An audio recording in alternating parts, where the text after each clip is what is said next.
Es nuestra siguiente invitada, periodista y autora de Un blog para cruzar el océano, que es el libro que presentaba el pasado lunes por la tarde en el Club de Lectura de Diario de Navarra en la calle Zapatería de Pamplona. Y Belén, que es muy ribera, aunque vive en Pamplona hace mucho tiempo y también ha vivido en Estados Unidos otro tanto, pues se parte de risa con Aloa Berrozpe. ¿Qué tal, Belén? ¿Cómo estás? Hola, Maya. Buenas noches. Pues el tema de la 15. Exactamente. Y todos los gags de Aroa, ¿no? Totalmente reconocible, es un humor muy cercano a lo que vivimos en el día a día en Navarra, y especialmente con ese toque de la ribera, bueno, que es un guiño maravilloso a las raíces de Navarra, y en concreto, pues cómo no, a mí me toca muchísimo, me lo pasé fantásticamente. Enhorabuena a Maya, a todo el equipo, a ti personalmente, pero a todo el equipo de Navarra Televisión, porque nos hicisteis pasar una noche fantástica.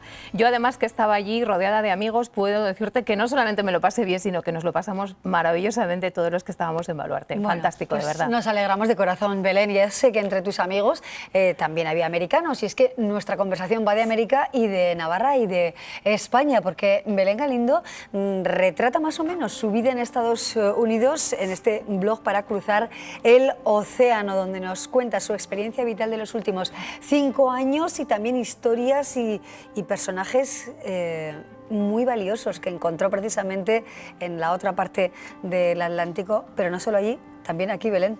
Porque así es, Belén va siempre con los ojos muy abiertos. Y mira, y por si acaso yo llevo también gafas que dicen que 4 ojos ven más que 2. Ahí, exactamente, Amaya. Hay que tener la vista siempre muy afinada, los ojos abiertos, la curiosidad alerta.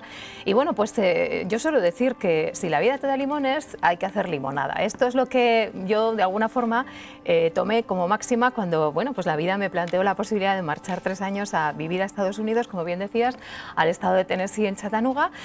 Por motivos familiares nos marchamos hasta allí, había que dejarlo todo aquí, no mirar atrás, pero como no, da mucha pena, a veces también sientes un poco de reacción, no me quiero ir, no quiero dejar mi vida, no quiero dejar mi trabajo, no quiero dejar a mis amigos, pero una vez que estás allí hay que hacerse a ese entorno y hay que sacarle chispas, y eso es lo que intenté yo hacer. Así es, tú querías mantener el vínculo con tu tierra, con Navarra y con el grupo La Información, en el que ambas hemos trabajado, ¿verdad? Exacto. Y tú sigues también trabajando allí, es una gran familia. Y entonces pensaste en un sopa de letras, que es con lo que nos has tenido y nos tienes entretenidos, entretenidas durante muchas semanas. Belén, ese fue el vínculo, pero es verdad que tú querías buscar personajes que dieran vida a ese sopa de letras y luego a lo que ha sido, bueno, un blog final como este, ¿no? Eso es, cuando yo me planteo que tengo que marcharme y que me gustaría mantener un vínculo, pienso en un blog, porque la tecnología permite mantenerte vinculada, seguir enviando historias a través de diarionavarra.es, que es donde está alojado el blog Sopa de Letras,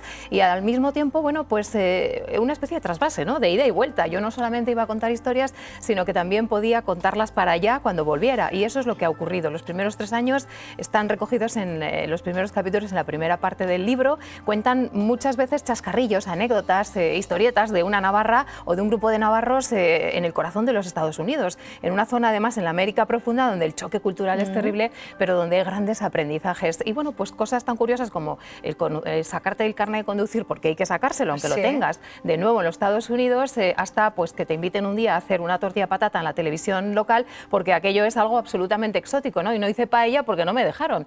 Después, cuando pasa el tiempo, me doy cuenta de que más allá de las anécdotas, de las vivencias personales, hay muchas historias muy potentes que puedo ir trasladando, y me dedico a hacer entrevistas. Sí, Belén, ¿cuál ha sido quizá la historia más conmovedora que encontraste en esos 3 años? Si se puede destacar una por algo. Sí, es difícil porque muchas lo son, pero quizá me quedaría con la historia de James Dorris, que es un excombatiente de la Segunda Guerra Mundial, fue uno de los primeros hombres, en aquel momento él tenía 19 años, norteamericanos, que liberaron los campos de concentración nazis al final de la Segunda Guerra Mundial. Concretamente él entró en Dachau, tenía 19 años, no sabía en lo que se iban a encontrar, y cuando yo conocí a James Dorris tenía 97 años, es un anciano, espero que viva, es un anciano venerado en Tennessee, que cuenta con muchas medallas al honor por aquel trabajo, por aquella dedicación con la que liberaron aquellos campos de concentración, y él me contaba anécdotas, Amaya, absolutamente conmovedoras de aquel momento en el que ellos entraron. Me dice que se acercaban a un lugar donde ellos pensaban que había una cárcel, una prisión, ellos no conocían el concepto concepto campo de concentración, ni sabían lo que se iban a encontrar, y el olor a quemado, el olor extrañamente a quemado, porque no era un olor habitual, es lo que les dio a pensar que había algo más. Descubrieron posteriormente los hornos crematorios y bueno, las pequeñas anécdotas, los mimbres vitales que le quedaron a este hombre tras esa experiencia todavía siguen muy vivas en su memoria, y me lo fue contando, fue desgranándomelo en recuerdos e intenté plasmarlo en el libro. A mí me impresionó muchísimo conocerle.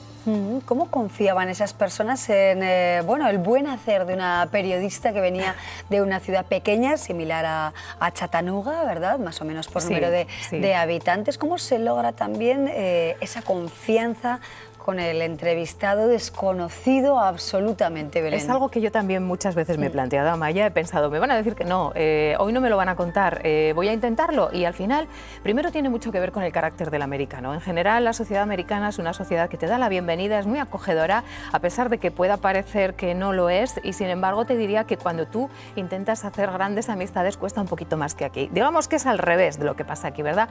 Ellos son muy acogedores, enseguida tienes el sí, y luego pues también muchas veces supongo que tiene que ver con bueno, el ir sin buscar nada en concreto, más que abierto a la escucha, hasta donde me quieran contar, y a veces se crea una sensación de comodidad que con unas personas es más fácil que con otras, y yo creo que también hay un componente añadido, y es el hecho de venir de un lugar externo. Es decir, muchas veces yo creo que eran personas que ya habían sido entrevistadas por gente de Estados Unidos, por gente de la ciudad, pero en Estados Unidos cada persona está muy marcada por varios factores, fundamentalmente por la raza, tiene también mucho que ver con el estatus al que perteneces, en fin, son cosas que están ahí, que subyacen y que hace que quizá alguien imagínate, perteneciente a la sociedad afroamericana no se abra fácilmente con alguien que pertenece a la sociedad blanca, al entorno blanco de Chattanooga, pero que alguien viene de fuera, digamos que no tiene ningún hándicap, no tiene una etiqueta, bueno, es alguien, una periodista, es mujer, es de Europa, ¿de dónde? De España, bueno, vamos a ver, ¿no? Quizás eso también pesó a la hora de que me abrieran puertas y que me dejaran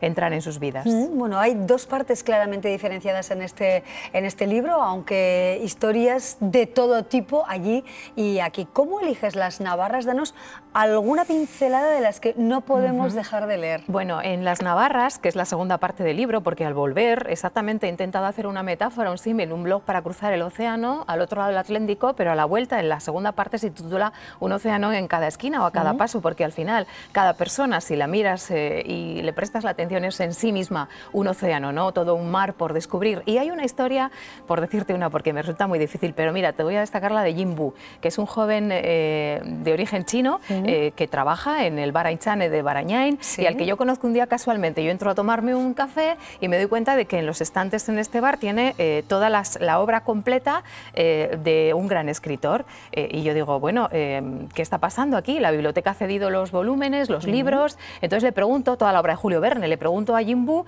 si esto es una iniciativa cultural del Ayuntamiento de Barañáin o de la biblioteca. Me dice, no, no, son mis libros, mi madre no me deja tenerlos en casa y puesto que tengo complicado el tema de acudir a actos culturales, cuando tengo un ratito entre clientela que se va, que se viene y el bar está parado, yo me leo los libros de Julio Verne porque quiero viajar y mi sueño es incluso llegar a la luna. Claro, yo me quedo maravillada porque veo una historia y bueno, os recomiendo pasaros por allí, saludarle a Jimbu y decirle que su historia está en el libro. Pues nada, nos tenemos que tomar un café mañana ahí en el Ainchane, ¿verdad? Que es un bar. No pretendía hacer publicidad, pero lo merece porque de verdad que Jimbu y su familia la atención, son encantadores. De forma muy especial. Bueno, pues tenemos este blog para cruzar el océano.